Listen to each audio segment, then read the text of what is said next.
Kothamangalam Mar Basil higher secondary സ്കൂളിൽ Christmas ആഘോഷം സംഘടിപ്പിച്ചു. Principal father P.O. Paulose Christmas സന്ദേശം നൽകി.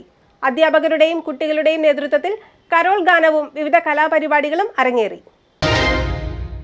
Kothamangalam Mar Basil higher secondary സ്കൂളിൽ ക്രിസ്തുമസ് ആഘോഷം വിവിധ പരിപാടികളോടെ കൊണ്ടാടി. School principal father P.O. Paulose Christmas സന്ദേശം നൽകി. അതുകൊണ്ട് തന്നെയാണ് നമ്മുടെ കുട്ടികൾക്കും ആ സന്തോഷത്തിന്റെ ഭാഗമാകാൻ വേണ്ടിയിട്ട് നമ്മൾ ഇന്ന് ഇങ്ങനെ ഒരു ക്രിസ്മസ് സെലിബ്രേഷൻ ക്രമീകരിക്കുന്നത്. ഇന്നലത്തെ പഠനത്തിന്റെയും പരീക്ഷയുടെയും വലിയ തിരക്കും ടെൻഷനൊക്കെ നമുക്കുണ്ടായിരുന്നു. എന്നാൽ അത് മാറി ഇന്ന് ഒരു പുതിയ അന്തരീക്ഷമാണ്. എല്ലാവരും കാലഘട്ടത്തിലൊക്കെ വരാം, നമുക്ക് സ്വാതന്ത്ര്യമുണ്ട്. അങ്ങനെ ഒരു സെലിബ്രേഷന്റെ ആഘോഷത്തിന്റെ ആ ഒരു അനുഭവത്തിലേക്ക് നമ്മൾ മാറി. അത് ലോകമെമ്പാടുമുള്ള ഒരു സന്തോഷത്തിന്റെ ഒരു ഭാഗമായിട്ട് നമ്മൾ മാറി. നമ്മുടെ സമൂഹത്തിലൊക്കെ അങ്ങനെ തന്നെയാണ്. നമ്മുടെ സമൂഹത്തിൽ നമുക്കറിയാം, ഇപ്പോൾ ഈ കരോളുകൾ നടത്തുന്ന ഒരു സമയമാണല്ലോ.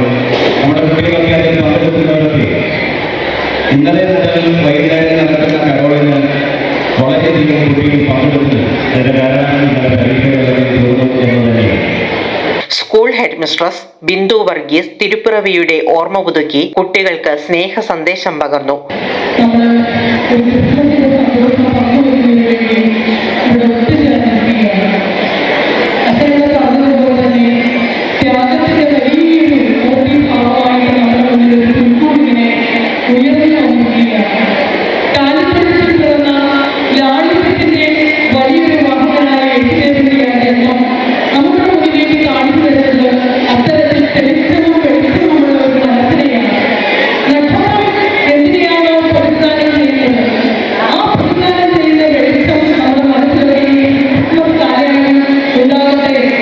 School PTA president Saneesh MS അധ്യക്ഷത വഹിച്ചു.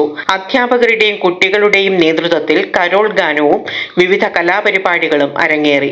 ചടങ്ങിൽ സുനിൽ ഏലിയാസ്, ജിബി ചെറിയാൻ, ജെൻസി കുര്യാക്കോസ് എന്നിവർ സംസാരിച്ചു. സ്കൂൾ അങ്കണത്തിൽ നടന്ന പരിപാടിയിൽ വിദ്യാർത്ഥികളും അധ്യാപകരും ക്രിസ്തുമസ് കേക്ക് പങ്കിട്ട് ഒരുമയുടെ സന്ദേശം കൈമാറി. മീഡിയ 60 കോതമംഗലം.